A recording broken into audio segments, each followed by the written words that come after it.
I খানকি ছেলে I, I বুকের চোদা আই, কার ঘাড়ি কত দম আছে চুদির ভাই, তাড়াতাড়ি আয় বেরিয়ে আয়। শালায় আমি এক সময় বাড়া লাঠোয়াল ছিলাম বাড়া, আয় আমার সামনে মেরি তোদের গাঁড় ভেঙে যদি এক জায়গা না করতে পারি তো আমার নাম হেডমাস্টার চুদির ভাই লয়, না মানে হেডমাস্টার লয়।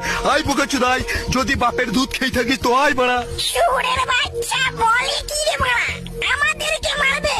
তুই বাড়া লাঠোয়াল ছিলি না বাপের বাল ছিলি? চুদির ভাই যদি যাই না পিটিয়ে এক জায়গা করে দেবো। I I I I I Sudhir ভাই আয়, এই দিলে বোকা চুদা, আই আই আই লাঠি ঘুরিয়ে যাবো, মেয়েদের গাড়ি ভেঙে দেবো। এই লে বাড়া, এই লে। এ নইছে বাড়া, এ কি হয়েছে রে বাড়া? দেখ বাড়া, খেলাখেলি তো বিশাল লেগেছে। এই বাড়া, এই বাড়া খেয়ে পাইছো না নাকি রে বাড়া? লাঠি বাড়া সমানে ঘুরিয়ে দিচ্ছে, ওরে বাড়া।